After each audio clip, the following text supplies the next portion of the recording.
Assalamu alaikum students. Here is Professor Abdul Razak Chaudhary and you are watching my channel Kashan Services Academy. Today we will study the third lecture about intonation. That is the book is Phonetics and Phonology, PS English 3. Here is the outlines given by the University of Sargodha and we are following these outlines. We have discussed two lectures about V forms and two lectures about intonation. This is the third lecture about intonation. The first lecture was about what is intonation.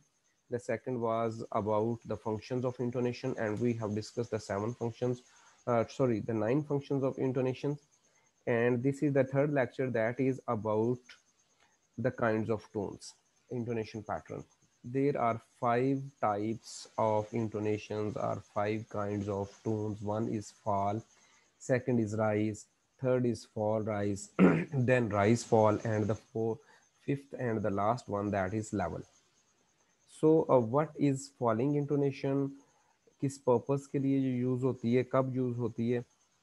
A pattern in which your voice falls to a lower pitch by the end of a statement. मसलन आप एक statement देते हो, एक फिक्रा बोलते हो, एक बात करते हो और वो फॉलिंग की तरफ जाती है, आपकी इंटोनेशन नीचे की तरफ जाती है, तो इसको कहते हैं falling intonation. There are three things, it shows three things. One is certainty, मतलब certainty होती है, you are telling a fact and you believe you are right.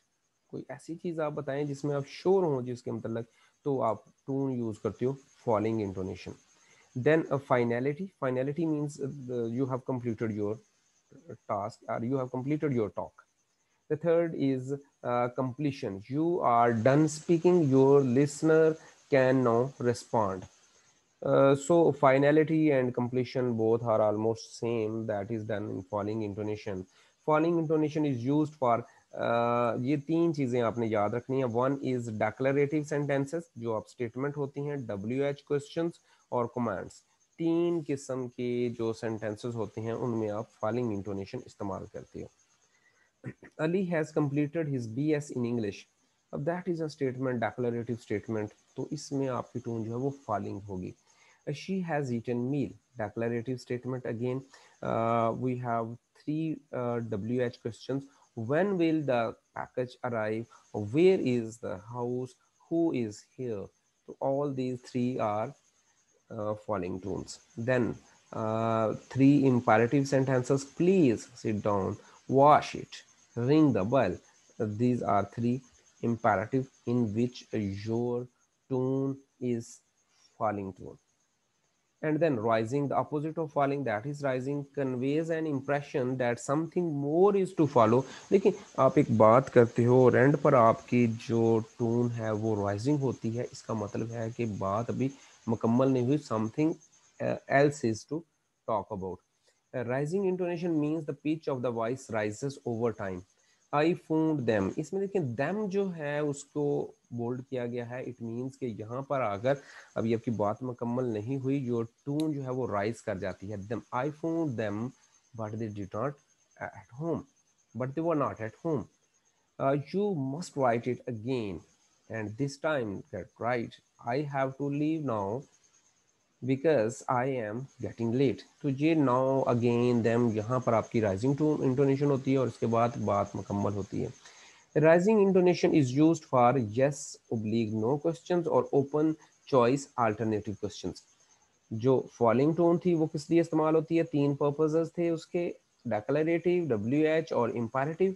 और यहाँ पर क्या है? यस नो क्वेश्चन और ओपन चॉइस ऑल्टरनेटिव क्वेश्चंस. ये देखें, इस तरीके से आप इसको चार्ट की शक्ल में राइजिंग टोन को शो कर सकते हो. That is your start and that is finish. तो देखें, स्टार्ट में नीचे है और that is low and that is high. Low है और स्टार्ट है और नीचे है. और ये देखें आस्ता आस्ता क्या हो रही है, ऊपर की तरफ जा रही है, राइज कर रही है, एंड तक बिल्कुल बहुत ज़्यादा हाई हो जाती है. So this is the graphical representation of rising tone. Then there is fall rise intonation. Fall rise में देखें दो एक्शन होते हैं. One is fall and the second is rise. Means जो पहले आपने फॉल और राइज अलहदा अलहदा पढ़ी हैं, यहाँ पर एक ही सेंटेंस में फॉल भी होगा और राइज भी होगा. Fall rise intonation describes how the voice falls and then rises. We use fall rise intonation at the end of the statement. Statement के end पर होती है. When we want to say that we are not sure, जब हम sure नहीं होते तो उस टाइम हम fall rise intonation को यूज करते हैं, और या when we may have to add.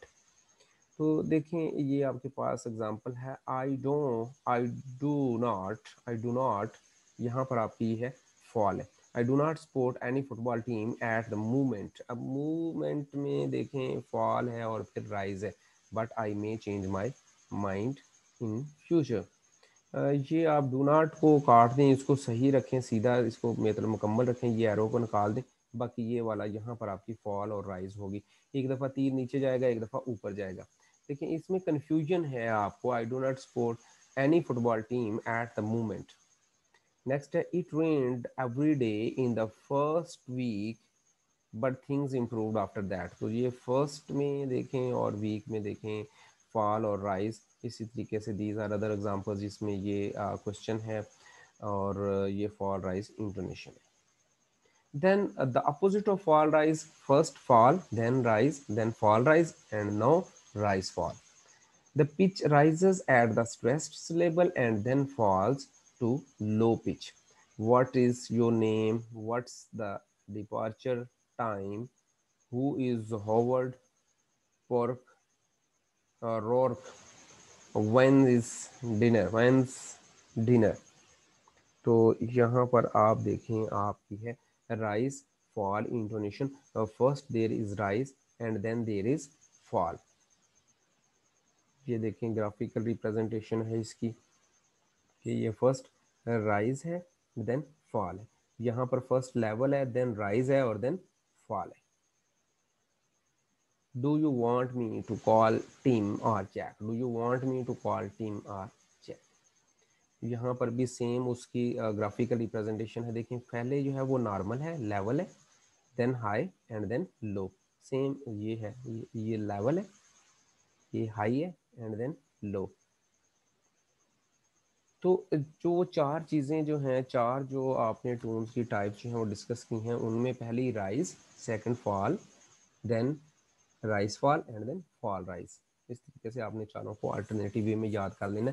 No come towards the fifth one, that is the last one, level intonation. Level का मतलब होता है at the same level.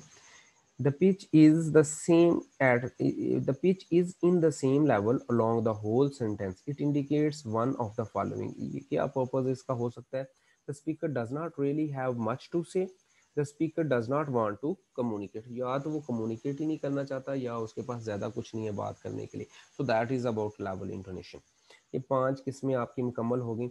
Now we will discuss this term tonic syllable. तो ये वैसे एक term है tonic स्लेबल, इसको देख लें. टोनिक स्लेबल वो स्लेबल होता है जो जिसको स्ट्रेस किया जाता है, जिस स्लेबल को जिसको ज़्यादा स्ट्रेस किया जाता है, stressed syllable is called tonic syllable. A syllable which receives strong stress, a single syllable that stands out, it carries major pitch change.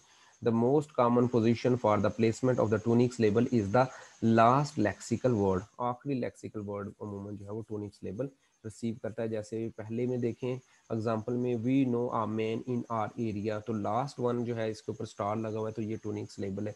Then the window, ये टोनिक स्लेबल है. Tune is the overall behaviour of pitch. Tune क्या है? Twin जो है ये overall behaviour है pitch का. So that is another definition about tune. Tune is shown और heard in how something is being said. कैसे किसी को कहा जाता है, कैसे कोई बात कही जाती है, ये उसकी टोन कहलाती है. It is more like an attitude rather than being a voice pattern. Pitch जो है वो एक वॉइस पैटर्न है. जैसे औरतों की पिच जो है वो ज़्यादा होती है, मर्दों की पिच कम होती है. पिच से हमें पता चलता है कोई फीमेल बात कर रही है या मेल बात कर रही है, but tone is something related to attitude. So that is about tone and tonic syllable. If we summarize all the we have discussed the 5 patterns of intonation, or the 5 kinds of tones: fall rise and rise fall.